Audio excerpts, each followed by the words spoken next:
Welcome back to another show. When Jason left the Air Force after 6 years of service, he was terrified of becoming another homeless vet. While he tried some other conventional jobs, he couldn't shake his calling as an artist. Constantly obsessed with finding the light, he decided to put all of his efforts into making a fine art career work. Now, he runs a fine art business, which has supported him by generating over $100,000 in sales per year over the last 10 years, and that's including this pandemic-riddled 2020. His work has taken him all over the globe, which I think is cool, from the US to Abu Dhabi to Indonesia. He's even been published in National Geographic. He's going to share his story and lessons he's learned supporting himself as an artist over the past decade, including, these are some big lessons, how to overcome the, quote, starving artist mindset. Over $4 billion of art is sold online each year, according to Jason. According to Jason, the real challenge is navigating that ocean to find collectors. The big breakthrough that shifted his art sales, marketing his work like a luxury product, and why you can't ignore the business of being an artist if you want to survive. Before I bring him on, let's break the ice. Jason, which platform do you stream your podcast shows through? Apple iTunes. Apple iTunes. Me too. It's easy. It's on the phone. Everything in one place. Thank you for sharing, and welcome back to That Entrepreneur Show. I am your host, Vincent A. Lancy. You can learn more about me at Vincent A. Lancy across social media, YouTube, or my website, vincentalancy.com. For those of you new to the show, each week since December 2019, I've interviewed the founder of a company or brand to share what worked well for them, what they needed to improve on, and all of their learning lessons along the way. There are a lot of bonus episodes for you to scroll through as well. We have the Rewind the Clock series, where I bring back previous guests to update you on their journey, and the Gasparilla Overload series. There's 2 of those. You never know which motivational journey will inspire you most. You learn their successes and lessons learned. Jason is an artist, author, United States Air Force veteran, and an educator. He is from New York City and has traveled extensively, both while he was in the military, as he called not so nice places, and for his career as a photographer, he says very nice places. When he started TASA, or the art of selling art, it was a way to help a handful of friends grow their businesses through the lessons he has learned along the way. But since then, it's become a major part of his life and wouldn't want to have it any other way. From New York City to Seattle now in his studio loft, and he borrows his neighbor's husky who knows how to open his door for treats. I'm excited to learn his journey, what worked well, what didn't, and so much more. Jason, Matias, thank you so much for joining the show. Hey, thanks, man. I appreciate you. I don't think it was as much that I couldn't shake my desire or drive to be an artist, as much as it was that the real world wouldn't take me. We're going to learn all about it. I can't wait. Yeah. Well, thank you. That was an awesome introduction. Yeah, please. Would you mind introducing yourself to our listeners on the personal note before we dive into business talk? This segment is sponsored by Bedrock Business Builders, a small business startup specialist. Start, build, manage. All right. Well, so I'm a photographer and public speaker, and I wrote a book and all that stuff. But I'm just a regular dude who does a very regular job. I have a dry sense of humor, and I spend way too much online. Maybe too much time online, like everyone else. So just a regular guy, and I use a camera to express myself. I'm looking forward to learning how you went from serving our country to owning your own business, utilizing your camera. Were you always interested in camera, photo class in school, or is this something you picked up on after service? No, I started in school on film, and then that was happening about the same time where I started to believe I couldn't be an artist. So I didn't pick up a camera again until I was in North Pole, Alaska. I was stationed up there. And I was just doing a bunch of backcountry solo hiking, and none of my friends, colleagues would believe any of my ridiculous stories about stuff you find in Alaska when you're all by yourself. So the camera thing started then. The art thing started when I was young, and there's a big gap in between when I thought that I needed to be is someone who does something more tangible for a living. Because it was the 80s. I grew up in the 80s, 90s, graduated in 2005. I'm 35 years old.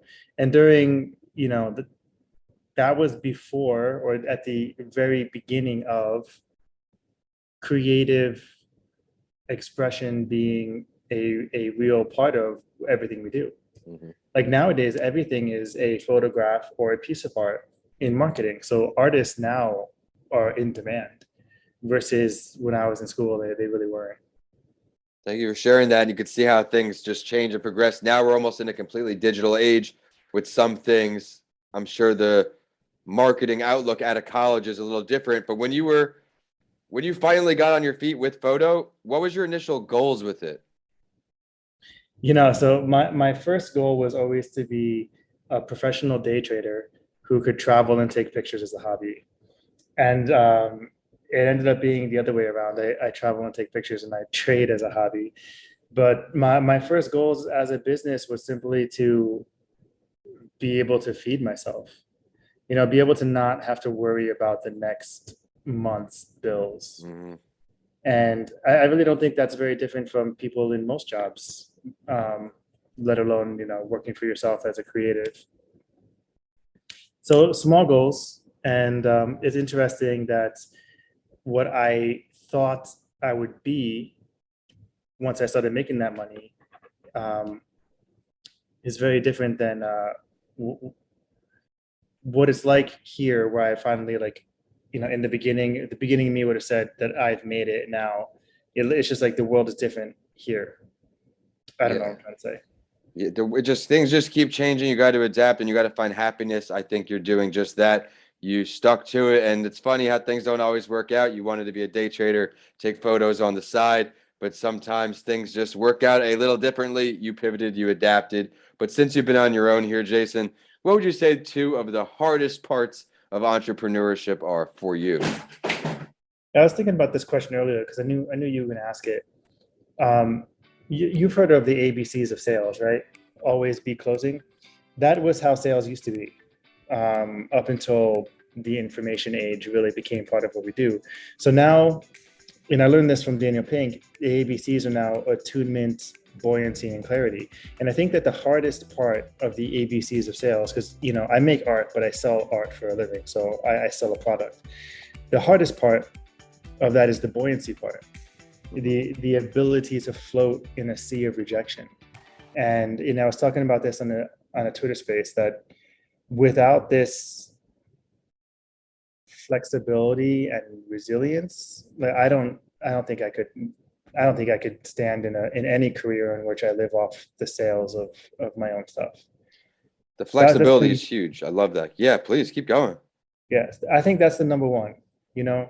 For instance, I'm not in my studio in Seattle. I'm in Miami right now. And I just did the biggest art expo in the country, art event, Art Basel. And I am 98% sure that I am the first self-represented landscape photographer to have his own gallery at any of the big 10 expos. That's amazing. So, congrats, man. I didn't sell anything. I didn't sell anything. Post-COVID year, there's a lot of things that weren't perfect, but so that buoyancy is like, how do I do that? This was a $40K expenditure just to show up here, but I planned with a bit of a safety net so that I'm still here in Miami because I'm doing all the home consults and closing those sales after the fact, which I never would have known to do in the past if I hadn't already been here before with other work. But that's just the thing. Like there was moments during the 5 days of our Basel that I was starting to feel pretty crushed, and but in the 3 days following, I've already covered costs. So it's pretty cool. But you just gotta be able to take the hits and know that there's no limit to the amount of times you can get up. Thank you for sharing that. I really appreciate when all my guests come on here and they share their vulnerable moments, because you probably although it wasn't fun and it wasn't ideal at the time, I'm sure there was a learning lesson or two from that event. Could you share some of those? Okay, so I mean, broader learning events. Uh, so the economists were really planning on a economic rebound after COVID. So when I was, or post the first major COVID, right? Because we're kind of on our way out, sans Omicron. Um, so they were planning on this, and that's what I was basing my investment and time in doing our Basel on, this first Basel after COVID. But the web of interconnectivity is huge. So I kind of learned that um, in terms of market research, that you have to be a bit broader on how you research the things and conventions and places you're going to show up in your business beyond the narrow focus of the people who are just interested in that business. So the economists who are just interested in the growth of GDP and expectation were laser focused on the psychology of people after being held in a pandemic, while not being focused on, we've never had an economy like we do today, where everything is so interdependent that you put the speed bump in the wrong place and it backs up traffic for years. And that's what's happening with a lot of businesses right now. That's what happened at Basel. 10% of the normal attendance this year at the expo that I was at least. And that's a big deal. So I actually think it's, adjusting my perspective that way for me to come out breaking even, which is pretty much where I'm at right now, is actually a fair accomplishment. And I just have to maximize what I've done so far and the people I've met and all that. I love what you just said there, just changing your perspective. You came out and you seen the light in something. Thank you for sharing that story and thank you for reacting that way. Before we dive into finding out who today's guests would choose to sit down with when we speak in terms of any entrepreneur, dead or alive, I would like to quickly share that this month's episodes are also going to be brought to you by a former episode, again, Sunny's Wellness CBD. They're great for any type of stress, anxiety, pain, or swelling. And above all, they are also an eco-friendly CBD brand. They will be an awesome addition to anyone's daily routine or regimen. Head to sunnyswellness.com and check out all they have to offer. I now want to dig into your brain a little deeper here, Jason. If you could choose to have a conversation with any entrepreneur, dead or alive, who would you choose? So Peter Lick is the guy who's sort of at the top of this photography experience, landscape photography game. And he had first mover advantage in modern photography, but I would still love to figure out how he can run 11 or 12 galleries around the country, even through COVID, and maintain such an awesome profit margin with his work. It's amazing. He's the highest earning landscape photographer out there. But on a creative sense, one of the things that I really always wanted to do was expand into fantasy commercial work or highly imaginative commercial work. And I've not been able, up until recently, I haven't really been able to push myself in that direction. And so I would like to talk to Eric Almas, who's an artist and a photographer and a wildly successful visual entrepreneur, in my opinion. Well, I want to delve a little deeper with you here now. All right. What is one question you would ask him if you had the chance to actually sit down with him? How do you sell your vision to someone else? Like, I can do that with art, right? Because I can take a story that I'm sharing using a visual and show it to my people so that their heartstrings are pulled the same way mine are, or the way that I intended them to. But taking your own idea based on whatever parameters like a major corporation would give you, and then selling that to them. I think I would like that. No. But there's something else that he does that's really cool that is really hard for me as a creator, is he can plan, shoot, create basically project manage multiple shoots, multiple creative ideas, long-term ideas. And I don't know how the hell to do that. Like, I understand project management, but just organizing these major creative endeavors is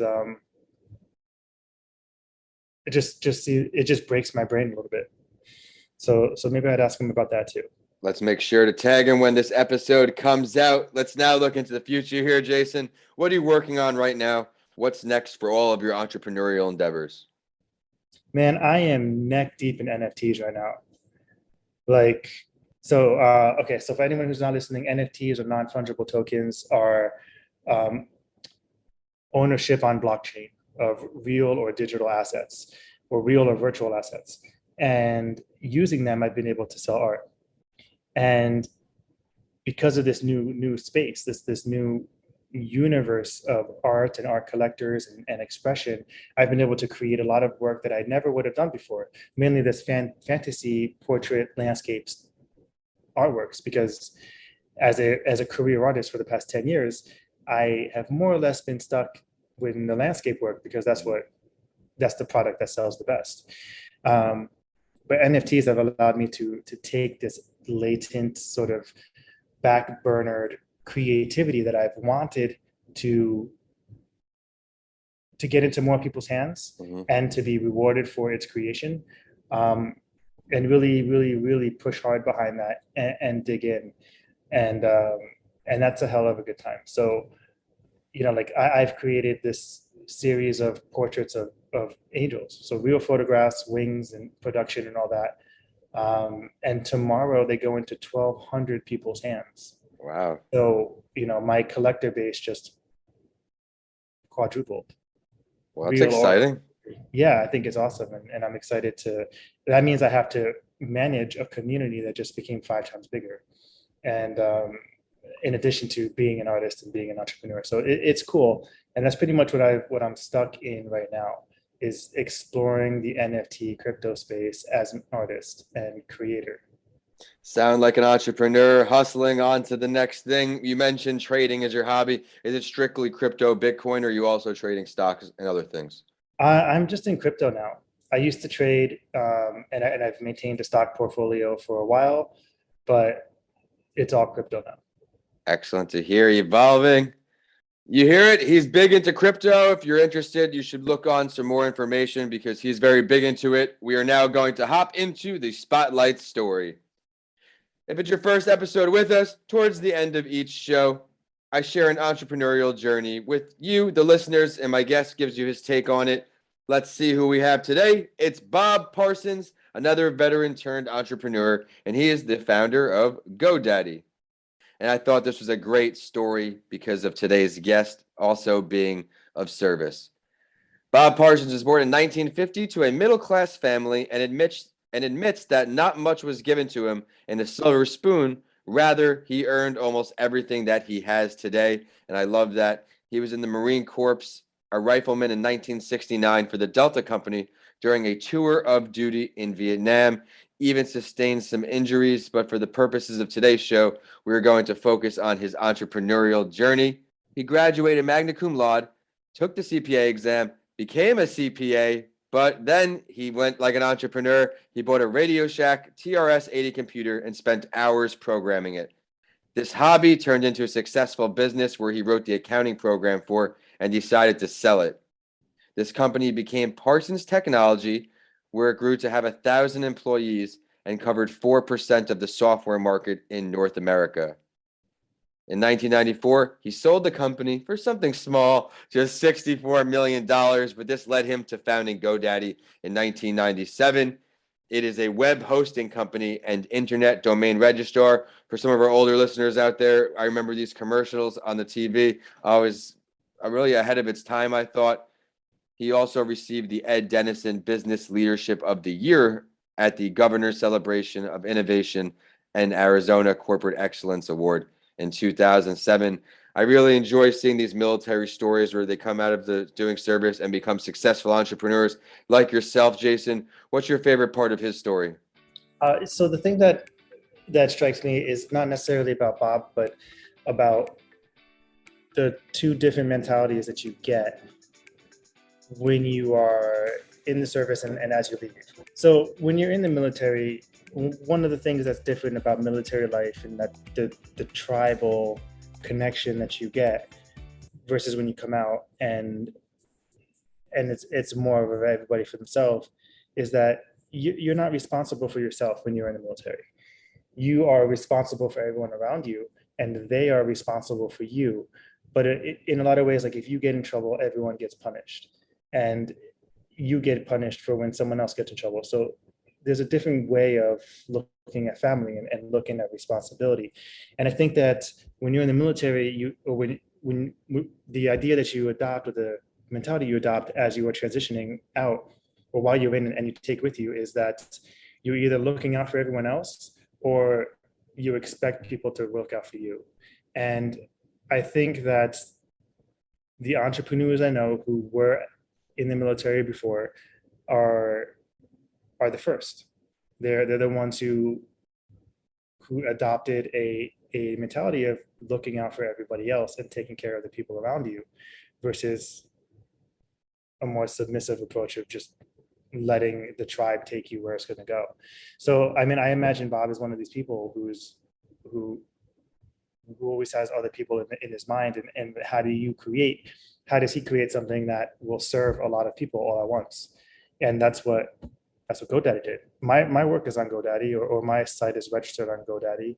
Yeah. And I got started with them first. And I think that might be, the divide perspective and cultural of people in the military transitioning.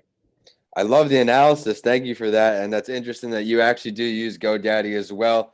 I believe I ended up getting mine through, I want to say Wix, just through Wix, because I ended up building the site through there when I started my entrepreneurial journey. But in addition to that great analysis, I also want to thank you for so much great value throughout the show. You're great proof that even though things didn't work out like you predicted, it kind of flipped, but you could still love life.